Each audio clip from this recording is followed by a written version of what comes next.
धडा पहिला उर्वरित भाग. गोदूचे कथन ऐकून युवराज कवी कलशांना बोलले, आता पटली ना खात्री कविराज?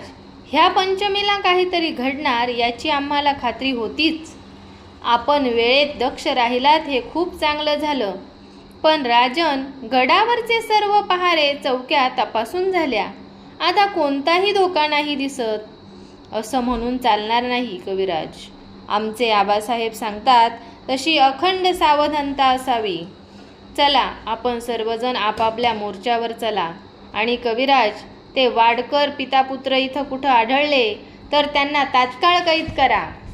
हवं तर त्यांच्या गावावर माणसं पाठवा, पण आजच त्यांचा जेरबंद करा. जशी आज्ञा राजन. असे म्हणत आपली पाठ न दाखवता मुजरा करत युवराजांचे सर्व सहकारी लागलीच कामगिरीवर बाहेर पडले. अतिशय घाबरून गेलेल्या, थरथरत उभ्या असलेल्या गोदूकडे युवराजांनी एक नजर टाकली. त्यांनी येसूबाईंना सांगितले, हिला ल्यायला चांगली वस्त्रे द्या. आम्हाला वाटतं रायगडावर येणारी मोठी बिलामत हिच्यामुळे टळली. तिचा जीव धोक्यात येऊ शकतो. ह्या गोदूला आपलं संरक्षण द्या. युवराज तातडीने स्नानगृहाकडे वळले. पूजा अर्चा आटोपून त्यांना त्वरेने बाहेर पडायचे होते. आता रायगडावर लख्ख उजाडले होते. जागोजाग लेझिमवाली पोरे आणि दांडपट्टा खेळणारे खेळगडी घोळक्याने गोळा होऊ लागले होते. सनई चौघडा, फुलांची आरास, रांगोळ्या, इकडे तिकडे उधळणारे तरुण, अशी शिवरायांच्या राजप्रासादासमोर उत्सवाला बहार आली होती. तितक्यात अतिशय घाबरून गेलेले त्र्यंबकराव आणि निवासराव तेथे येऊन पोचले. आपल्या आधी जर गोदू महाराजांना जाऊन भिडली आणि आपले बिंग फुटले तर आपणाला कडेलोटाशिवाय अन्य शिक्षा मिळणार नाही याची बापलेकांना पुरती कल्पना होती. त्र्यंबकराव एका पहारेकऱ्याला दबक्या आवाजात विचारू लागला, नारंगी लुगड्यातली खडीची चोळी घातलेली एक तरणी ताठीबाई इकडं आलेली बघितलीत? होय होय, मघाशी एक बया इथं आली होती, पण मगाशीच तिला घेऊन शंभूराजे गेले आपल्या वाड्याकडं. ती गोष्ट ऐकून वाडकर पितापुत्र काहीसे बावरले, पण लगेच सावरले सुद्धा. गोदूने आपल्या विरुद्ध कांगावा करण्याआधी तिलाच बदनाम करायची ही नामी संधी चालून आली होती. आपल्या गळ्यामध्ये पडणारी पेटत्या फटाक्यांची माळ काढून ती बेसावध युवराजांच्या गळ्यामध्ये घालायची. बाया बापड्यांच्या नावे शंभूराजांना बदनाम करायची कारस्थाने आधी चालूच होती. त्यात गोदूचेही प्रकरण खपू. अंगावर आलेले भयंकर संकट कसे का होईना टळेल म्हणजे चांगले. ते दोघेही पितापुत्र शंभूराजांच्या वाड्याकडे धावले. मात्र प्रत्यक्ष तिथे पोचल्यावर भीतीने त्यांचे पाय लटपटू लागले. दोघांनी एकमेकांना चेतवयाचा प्रयत्न केला, पण सिंहाच्या गुहेत शिरून त्याला ललकारण्याची हिंमत त्या दोघांमध्ये नव्हती. घाबरलेल्या बापलेकांनी घोडी तशीच पुन्हा महाराजांच्या राजप्रसादाकडे वळवली. आज पंचमीच्या मिरवणुकीत सामील होण्यासाठी राजांच्या वाड्यापुढे तोबा गर्दी गोळा झाली होती. पंचक्रोशीतले सारे हौसे, गौसे आणि नवसे तिथे जमले होते. थोड्याच वेळात महाराज पालखीतून जगदीश्वराच्या मंदिराकडे मिरवणुकीने निघणार होते. तितक्यात त्र्यंबकरावाने तोंडावर पालथी ठेवली आणि ठो ठो बोंब मारत तो ओरडू लागला, पळवली पळवली हो, युवराजांनी गरिबाची सून पळवली. आता मी बिना बायकोचा कुठं जाऊ? गणगोताला तोंड कसं दाखवू? आपल्याच हाताने आपले थोबाड फोडत निवासराव मोठ्याने रडू लागला. तिथे जमलेले बघे आणि मानकरी सुद्धा चक्रावले. प्रत्यक्ष छत्रपती शिवरायांच्या ज्येष्ठ पुत्रावर असा कोणी किटाळ घ्यावा, उद्याच्या राजगादीच्या धण्यावर अशी उघड चिखलफेक करावी, तीही महाराजांच्या राजप्रासादासमोर. अवतीभवती गर्दी वाढली तसे त्र्यंबकराव आणि निवासराव यांनी मोठ्याने भोकांड पसरले. आपल्या श्रीमुखात भडकावत त्र्यंबकराव गरजला, लोक हो, न्यायाच्याच घरी असा अन्याय घडणार असेल तर आम्ही गरिबांनी कुठं जायचं? थोरा मोठ्यांच्या नजरा पडतील म्हणून काय आमच्या लेकी सुनांची खांडोळी करायची? ये थेरड्या, तुला काय तोफेच्या तोंडी जायचं आहे काय? एक शिलेदार पुढे होऊन विचारू लागला. तुझ्याकडं पुरावा काय? दुसऱ्याने विचारले. उलट मलाच कसला पुरावा विचारता? जा जा त्या युवराजांच्या वाड्याकडं, उघडा दरवाजा आणि बघा तुमच्या डोळ्यांनी कशी कोंडली आहे तिथं माझ्या सुनेला. हाय रे देवा, आता कुठे जाऊ? डोक्यावरचे मुंडासे काढून त्र्यंबकराव गळे काढू लागला. पण हे घडलं तरी कसं? बघे विचारू लागले. मी सांगतो की, हातवारे करत निवासराव बोलला. 4 दिवसांमागे युवराज शिकारीला चालले होते. तिथे पानवठ्यावर ह्या गरिबाच्या बायकोवर शंभूराजांची नजर पडायचं निमित्त झालं. अन आज रायगडावरून लष्कराचं एक पथकच आमच्या घरावर चालून आलं. शंभूराजांच्या त्या दुष्ट धटिंगणांनी तिला अक्षरशः ओढून आणली हो. अरे युवराजांचे रंगमहाल रंगवा अन आम्हा गरिबांच्या आबरूचे धिंडवडे काढा रे. त्र्यंबकराव मोठमोठ्याने ओरडत होता. थोड्याच वेळात गर्दीच्या मागे एकाकी हालचाल झाली. एक खासी पालखी घेऊन भोई तेथे धावत आले. शिवाजीराजांच्या अष्टप्रधानांपैकी एक न्यायाधीश प्रल्हाद निराजी पालखीतून खाली उतरले. त्याचवेळी वाडकर पितापुत्रांचा तमाशा तिथे सुरू होता. म्हणताच ताकभात ओळखणाऱ्या प्रल्हाद निराजींच्या ध्यानात तो सर्व प्रकार आला. त्यांनाही खूप खेद वाटला. नेमका सणा दिवशीच हा असा गलिच्छ प्रकार युवराजांकडून घडावा. करोडो होणांचं राज्य उभारणाऱ्या शिवाजी राजांच्या पदरी ही बदनामी यावी. कपाळाचा घाम टिपत प्रल्हादपंत तडक आता सदरेवर गेले. महाराजांना मुजरा करायचा रोजचा शिरस्ताही त्यांनी सांभाळला नाही. त्यांनी बाहेरचा तो अश्लाघ्य प्रकार लागलीच महाराजांच्या कानावर घातला. तेवढ्यात हिंदवी स्वराज्यातील विद्वान न्यायाधीश काझी मुल्लासाहेबही सदरेवर येऊन पोहोचले. तेही घाबऱ्या नजरेने राजांकडे पाहू लागले. राजांनी तातडीने पुढची पावले टाकली. वाडकर पितापुत्रांना आत बोलावून घेतले. त्र्यंबकराव राजांच्या पायावर डोकं आपटीत अंगावर आभाळ कोसळल्यासारखंच ओरडत बोलला. महाराज, खुद्द युवराजांकडून अशी आगळीक घडणार असेल तर आम्ही जगायचं तरी कसं? तिकडं मोगलाईत रस्त्यावर दिसेल त्या देखण्या बाईला जनानखान्यात खेचतात म्हण, आणि इथं खामोश. राजे तारस्वरात कडाडले. त्र्यंबकराव, आपली जीभ आवरा. खूप बोलला आहात आपण. शिवाजीराजांची मुद्रा अतिशय गंभीर दिसू लागली. खरे तर पहाटेच देवपूजा आटोपून उंची वस्त्रालंकार परिधान करून शिवाजीराजे पंचमीच्या सोहळ्यासाठी बाहेर पडायच्या विचारात होते. मात्र आज सणासुदीचा मुहूर्त साधून अंगावर रंगाऐवजी बेआबरूचा बुक्का उडविला जाईल आणि याची त्यांना बिलकुल कल्पना नव्हती. शंभूराजांच्या सावत्रमाता पुतळाबाई सणाच्या निमित्ताने पायथ्याचा पाचाडचा वाडा सोडून गडावर आल्या होत्या. त्यांनी पोलादपूरच्या सराफ कट्ट्यावरून एक खास रत्नकंठा घडवून आणला होता. होळीच्या निमित्तानं आपल्या लाडक्या शंभू बाळांना त्यांना तो पेश करायचा होता. पण त्या अचानक उद्भवलेल्या प्रकाराने पुतळाबाई मासाहेबही दिडमूड होऊन गेल्या होत्या. थोरल्या महाराजांसोबत देवपूजेसाठी सोयराबाई बाहेर पडणार होत्या. गळ्यामध्ये रत्नमाळा, सोन्याचा कमरदाब लेवून, खांद्यावर भरजरी शाल पांघरून त्या तयारीनेच उभ्या होत्या. पण ह्या अचानक उद्भवलेल्या प्रकाराने त्याही अचंबित झाल्या. आपल्या मुद्रेवरचा भाव कोणाला दिसू नये ह्याच त्या कसोशीने प्रयत्न करीत होत्या.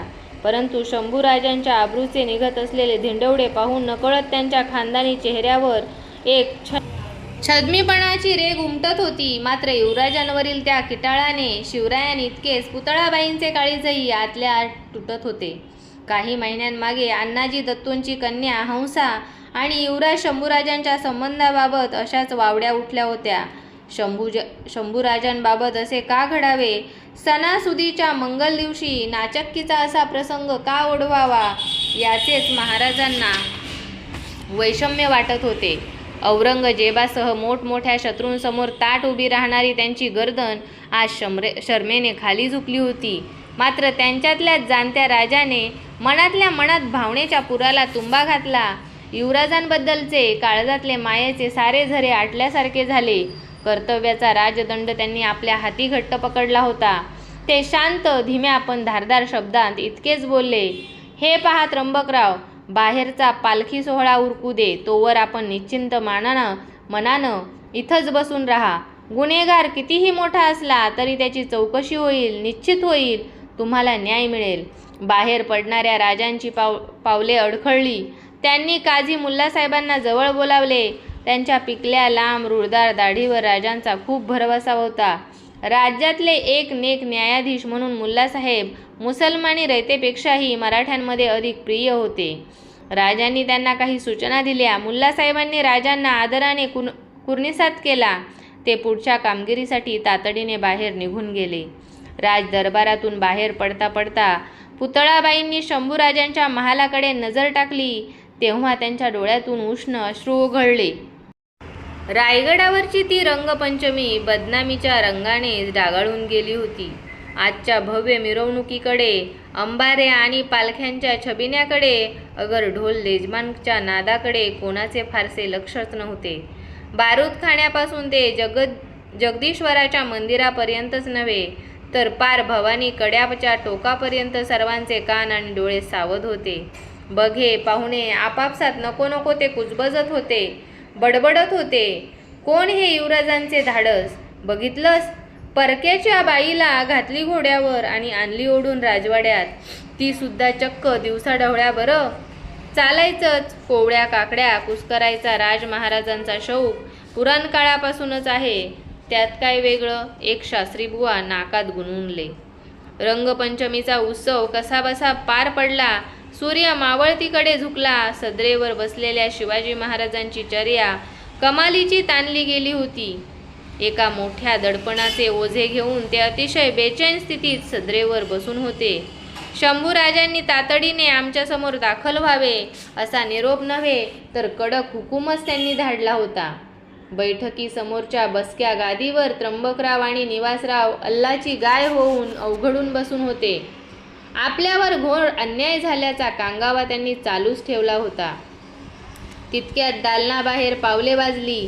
आपल्या गळ्यातील पाचूच्या माळ्याशी चाळा करत, धीमी पण ऐटदार पावले टाकत शंभूराजे तिथे दाखल झाले. अतिशय गोरीपान तांबूस मुद्रा, रुंद कपाळ, कमनीय भुवया, अत्यंत बोलके तितकेच भेदक काळेभर डोळे. अनेक राजांच्या राजकुमारांच्या मेळाव्यातले सवाई राजकुमार ठरावेत असे सहज मोहिनी घालणारे शंभूराजांचे व्यक्तिमत्व होते. त्यांनी शिवरायांच्या नजरेला नजर भिडवली तेव्हा थोरल्या महाराजांच्या नजरेत उसळलेले विषादाचे पाणी पाहून शंभूराजांच्या पापण्या खाली झुकल्या. पितापुत्रांच्या उपस्थितीने ते दालन उजळून गेले होते. दोघांनाही विधात्याने अप्रतिम सौंदर्याची देणगी बहाल केली होती. क्षणभर सूर्याच्या सदरेवर चंद्रच भेटीस यावा असे ते मनोहर दृश्य होते. मात्र बैठकीतील तणाव खूपच वाढलेला. शंभूराजांवर अचानक ओढवलेल्या या बालंटाने त्यांचे यार दोस्तही गळून गेले होते. त्यांचे इमानी सेवक आणि बालमित्र रायप्पा महार आणि ज्योत्याजी केसगर वाड्याबाहेर दुःखी चेहऱ्याने उभे होते. युवराजांच्या पाठोपाठ त्यांच्या धर्मपत्नी येसूबाई आत आल्या. त्यांच्या सदरेवरील अनाहूत येण्याने थोरले महाराज चमकले. तोच त्यांनी नजर त्यांच्या पाठीशी उभ्या असलेल्या स्वच्छ लुगड्यातल्या त्या नवयवनेकडे गेली. त्या अनोळखी तरुणीवरून वाडकर बापलेकाची नजर भिरभरत होती. शंभूराजांच्या अन्यायाची शिकार झालेली हीच ती अभागी तरुणी असावी हे शिवाजी राजांनी तात्काळ ओळखले. परंतु येसूबाईसारख्या आपल्या समंजस सुनेच्या उपस्थितीने मात्र महाराजांच्या गोंधळात अधिकच भर घातली.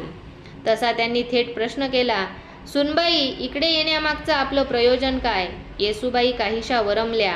त्यांच्या ओठांच्या पाकळ्या उघडल्या, परंतु त्यांना बोलायचे धाडस होईना. येसूबाईंच्या साक्षीने महाराज मवाळ होण्याऐवजी अधिक कठोर झाले. नकळत त्यांच्या हाताच्या मुठी वळल्या. कपाळावरच्या शिरा फुगीर झाल्या. ते गरजले, सुनबाई, आपण अनभिज्ञ आहात किंवा तुम्हाला अंधारात ठेवण्यात युवराज यशस्वी झाले आहेत. पण लक्षात ठेवा, आपण सुनबाई, शंभूचे हे गुन्हे, ह्या आणि अशा वाढत्या हरकती एक वेळी त्यांचा पिता डोळ्याआड करेल. पण राजाला आपला राजदंड ममतेच्या डोहात फेकून देणं परवडणार नाही.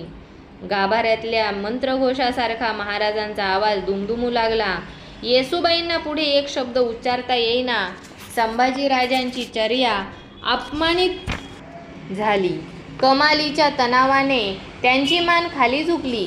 या वातावरणाचा परिणाम म्हणून की काय, त्र्यंबकराव आणि निवासरावाला मोठे बळ प्राप्त झाले. बापलेक धाडसाने उभे राहिले. त्र्यंबकरावाने आपल्या अंगावरचे उपरणे झटकले. पिंपळ पानासारखा थरथरत तो बोलला, महाराज, मला माझी सून हवी. राजे, माझी गरिबाची बायको मला परत द्या हो. निवासराव गयावया करत बोलला. महाराजांनी एक जळजळीत कटाक्ष संभाजीराजांकडे फेकला. ते दुःखी स्वरात बोलले, दुर्दैव, केवळ दुर्दैव. आज स्वराज्यात कोणाही स्त्रीची अब्रू सुरक्षित राहिली नाही. असे रयत उघड बोलू लागली तर आम्ही कोणाच्या तोंडाकडे पाहायचं. एक कमालीचा सन्नाटा खाजगीकडे पसरला होता. महाराजांच्या कठोर शब्दांनी युवराज आणि युवराजनी यांचे बोलणेच खुंटले. वाडकर पितापुत्रांच्या कांगाव्याला जोर चढला तसा गोदूचा श्वास कोंडला. तिला यापुढे गप्प बसवेना. ती सरळ महाराजांच्या पायावर कोसळली आणि कळवळून बोलली, नाही महाराज, मला थोडं बोलू द्या. हे सारं कुंभाड आहे. छिनाल, तू चूप. त्र्यंबकराव आपल्या सुनेवर कडाडला. महाराज, हा माझा नवरा आणि सासरा दिसतात तसे भोळे भाबडे साधेसुधे नाहीत. गोदू धाडसानं बोलू लागली. गोदूने महाराजांपुढे गाराणे घातले. आई भवानीची शपथ घेऊन सांगते महाराज, हे दोघेही स्वराज्यद्रोही दगाबाज आहेत.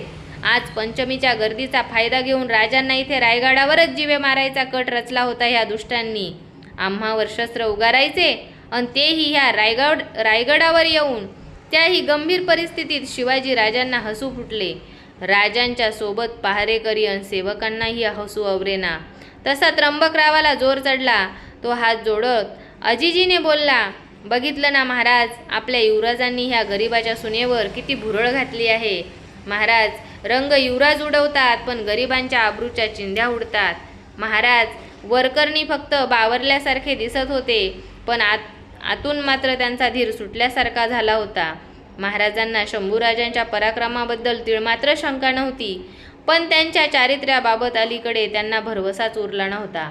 एखाद्या सुंदर स्त्रीवर नजर पडली की युवराज कोणत्याही थराला जाऊन पोहोचू शकतात हे त्यांच्या अष्टप्रधानांनी दरकदारांनी त्यांना अनेकदा कधी आडवळणाने तर कधी स्पष्टपणे ऐकवले होते.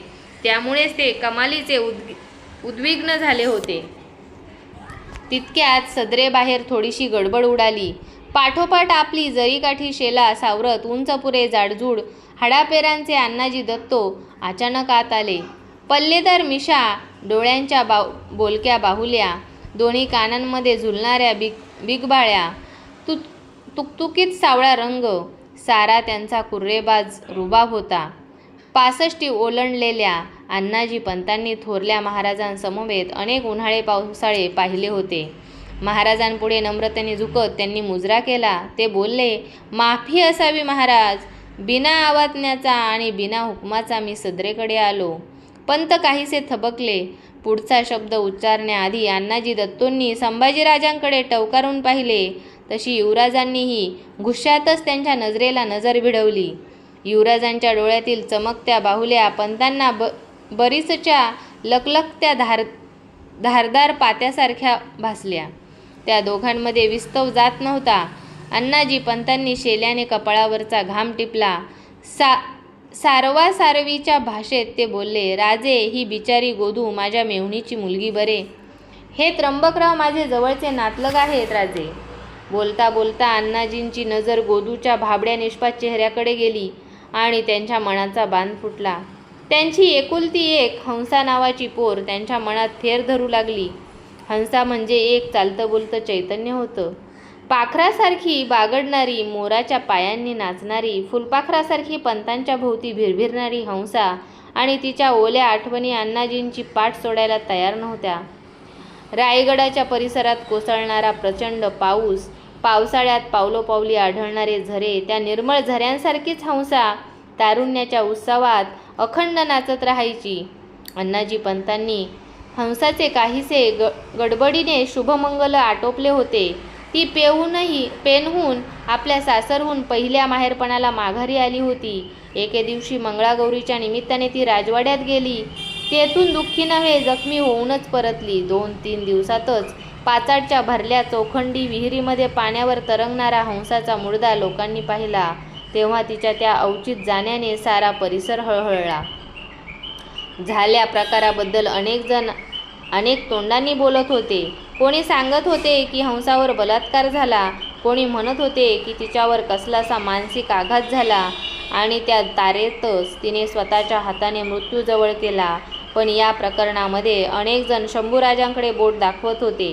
त्यांच्यामुळेच आपल्या लाडक्या लेकीचा नाश झाला आणि अण्णाजींची ठाम समजूत होती. 2 वर्षांमागे घडलेल्या या घटनेचा अनेकांना विसर पडला होता.